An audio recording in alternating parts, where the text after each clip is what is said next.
I never thought my daughter's habit of recording voice notes would save my life, but sitting in Dr. Anderson's office that Tuesday morning, everything changed. I'm Kate Mitchell, 35, mother of two beautiful children, Emma, 8, and Lucas, 5. After my husband Mike's death 2 years ago, his sister Sarah appointed herself our family's guardian angel. If only I'd known then that angels could be demons in disguise. Mrs. Mitchell, how long have you been experiencing these thoughts? Dr. Anderson asked, peering at me over his wire-rimmed glasses. The morning sunlight streaming through his office window cast shadows across his concerned face. I'm not experiencing any thoughts, I replied, trying to keep my voice steady. I'm telling you what's actually happening.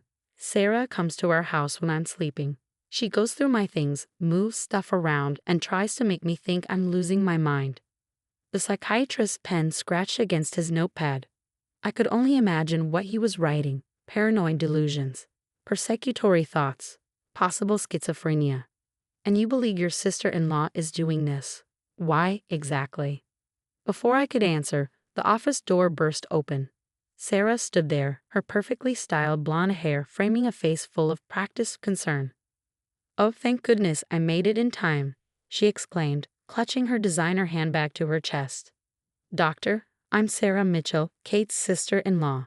I'm the one who called your office about her condition." My hands gripped the armrests of my chair.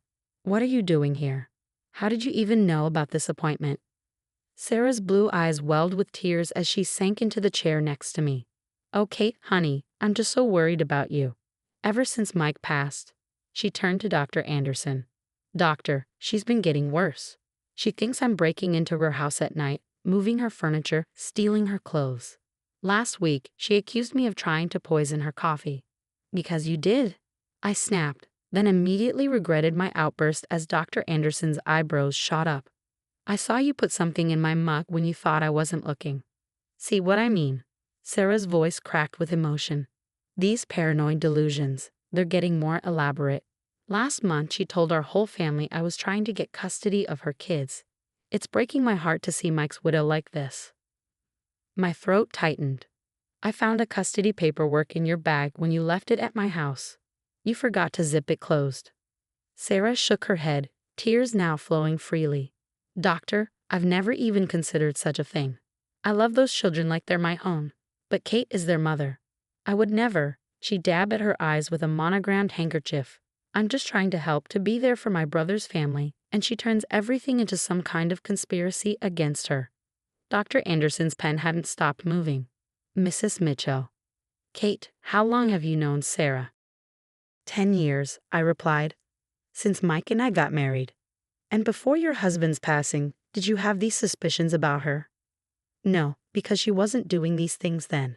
I could hear the desperation in my voice, see the way both Sarah and Dr. Anderson exchanged knowing looks. It started small. She'd show up unannounced, saying she was just checking in. Then she started telling the neighbors I was struggling with grief, that I might need help with the kids. She told Emma's teacher I was having trouble coping, suggested they keep an eye on my daughter for signs of neglect. "I was trying to build a support system for you," Sarah interjected softly. "Everyone wants to help Kate. We're all concerned." "Mrs. Mitchell." Dr. Anderson leaned forward, his voice gentle but firm. "Sometimes after a traumatic loss, our minds can play tricks on us. Grief can manifest in unexpected ways, including paranoid thoughts about those closest to us." "I'm not paranoid." I stood up, my hands shaking. "My husband dies in a car accident and suddenly his sister is everywhere. Undermining me, gaslighting me, trying to make everyone think I'm crazy. And now I know why. I found the life insurance paperwork, Sarah. The policy you didn't know Mike had made me the sole beneficiary of. The one that's worth $2 million. Sarah gasped, pressing her hand to her chest. "Doctor, this is exactly what I was talking about. These conspiracy theories. Kate, honey, I didn't even know about any life insurance.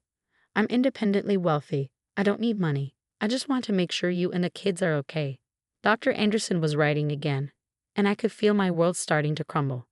How did Sarah always do this? How did she always manage to make me sound like the unstable one? My vision blurred with tears of frustration. I think Dr. Anderson said carefully, given the severity of these paranoid thoughts, we should discuss the possibility of inpatient observation. No, I whispered, backing toward the door. No, you can't do this. My children need me. The children will be safe with me. Sarah stood, reaching for my arm. It'll just be for a little while, until you're better.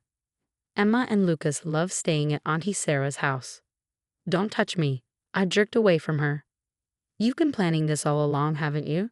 Make everyone think I'm crazy, get me committed, then swoop in and take my kids and Mike's money.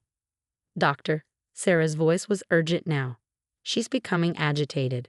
Should we call someone? Dr. Anderson reached for his phone. I think that would be wise.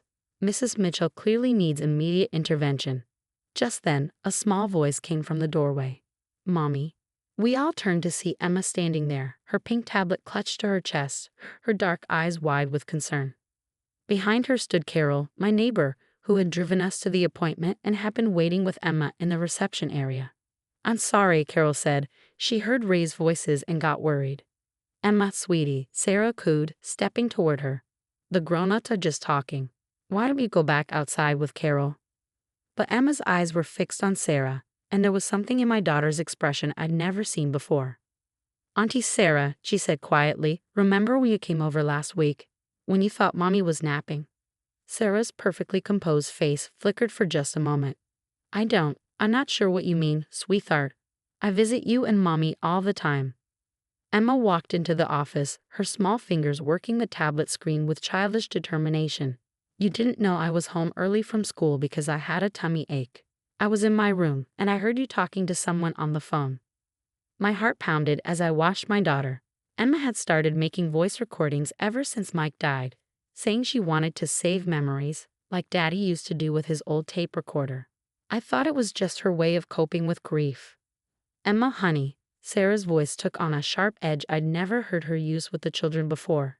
The grown-ups are having a very important discussion about helping your mommy get better. Why don't you? Found it, Emma announced triumphantly. She pressed play, and suddenly the room filled with Sarah's voice, crystal clear and unmistakable. Yes, everything's going according to plan. No, she has no idea I'm the one moving things around when she's sleeping. The best part, she's actually telling people about it, making herself sound completely unstable. I know, right? Between that and the poisoned coffee incident, which, by the way, was just me switching her regular coffee for decaf to make her anxious and jittery. Sarah lunged for the tablet, but Dr. Anderson held up his hand, stopping her. His expression had changed completely as Sarah's voice continued from the recording. Listen, once we get her committed, it'll be easy. The life insurance policy requires a mentally competent guardian for the kids' portion of the money. As their closest living relative in their unstable mother's psychiatric hold, guess who gets control of all $2 million? No, she actually found the custody paperwork, but had played it off like she was imagining things. Everyone already thinks she's losing it anyway. A laugh echoed from the tablet's speaker. The best part, that idiot doctor she's seeing tomorrow. I called his office pretending to be her regular physician.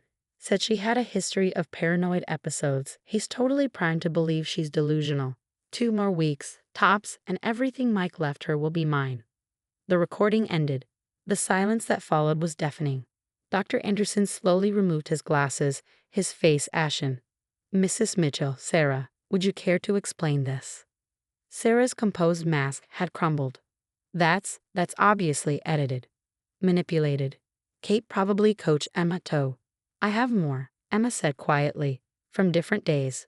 When you came into my room looking for Mommy's papers. When you were putting stuff in the coffee. When you called people telling them Mommy was crazy. She looked up at Sarah with eyes that seemed far older than her 8 years.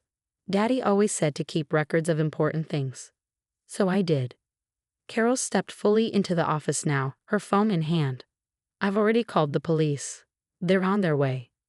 You don't understand.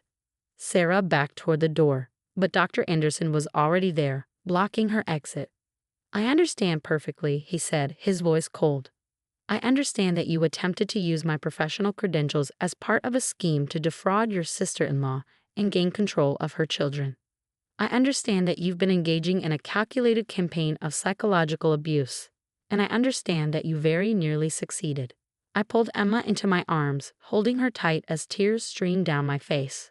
All those months of feeling crazy, doubting myself, wondering if I really was losing my mind, and my 8-year-old daughter had been quietly gathering evidence the whole time. The money was supposed to be mine. Sarah suddenly screamed, her careful facade finally shattering completely. Mike promised me. We had a plan before he met her. Everything was supposed to be mine. Those are my brother's children. That's my brother's money. Daddy picked Mommy, Emma said simply. He picked us. The sound of sirens grew louder outside the building. Sarah's face contorted with rage as she looked at me holding Emma. You ruined everything, she spat. You came out of nowhere and stole my brother, and now your brat has. That's enough. Dr. Anderson's voice was like steel. The only person responsible for ruining anything is you, Sarah, and I will be providing a complete statement to the police about your attempted manipulation of both my professional opinion and your sister-in-law's mental health status. 2 police officers appeared in the doorway. As they began reading Sarah her rights, I buried my face in Emma's hair, breathing in the familiar scent of her strawberry shampoo. I'm so sorry, baby, I whispered. I'm so sorry you had to deal with all this.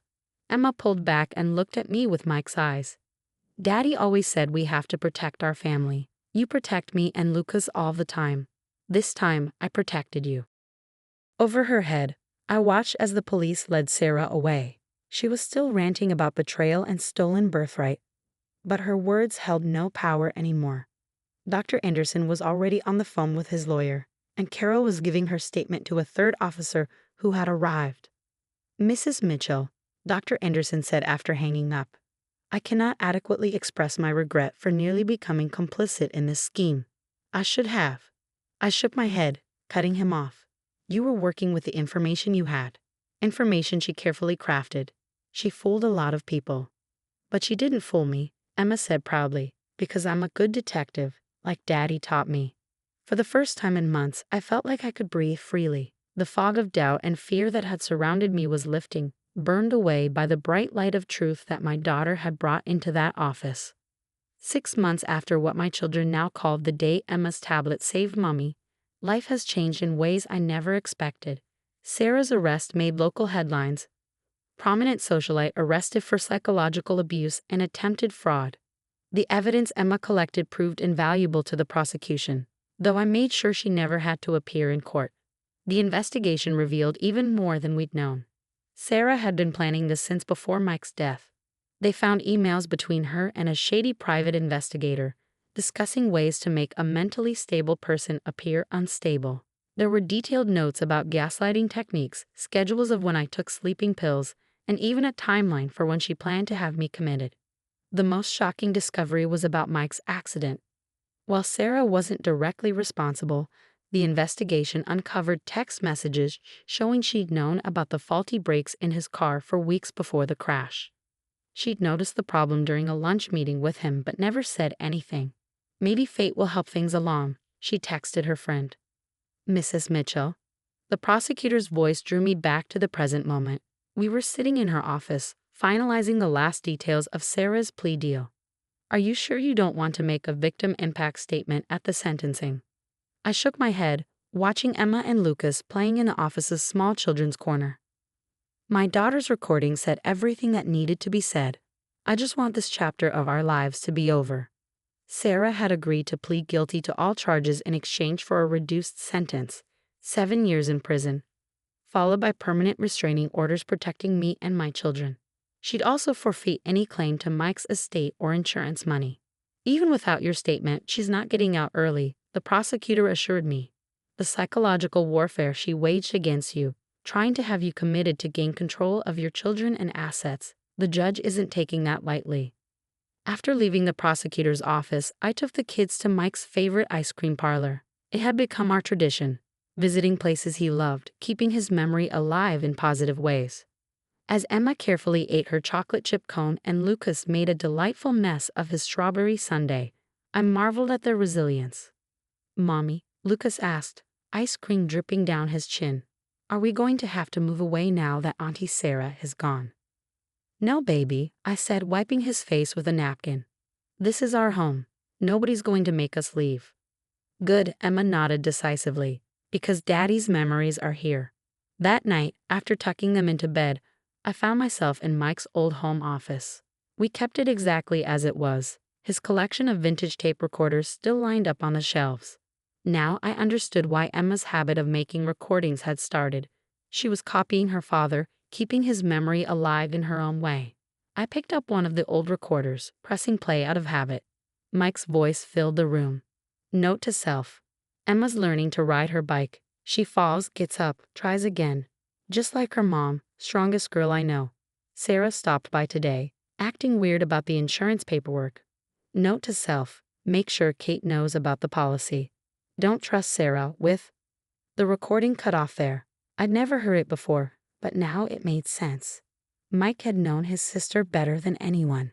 He'd been trying to protect us, even then. The next morning, I woke to the sound of Emma making breakfast with Lucas. My daughter had grown up faster than she should have, but she also helped heal our family in ways I never expected.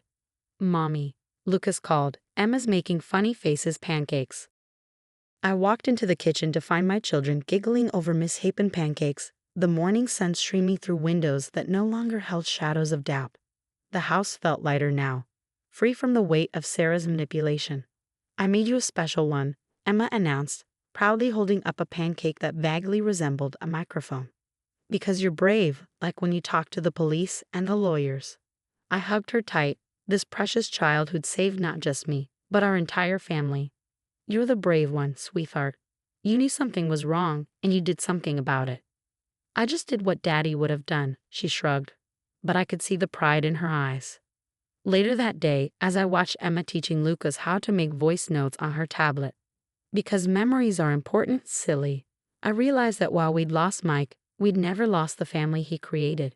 Sarah had tried to destroy us, but she failed to understand what Mike had known all along. The strength of our family wasn't in money or control, but in the love and trust we shared. Emma looked up and caught me watching them. "Want to make a memory with us, Mommy?" I joined my children on the floor, pulling them both close as Emma held up her tablet. "Hi, future us," she began, just like Mike used to do. "Today is a good day because," and it was. It really was.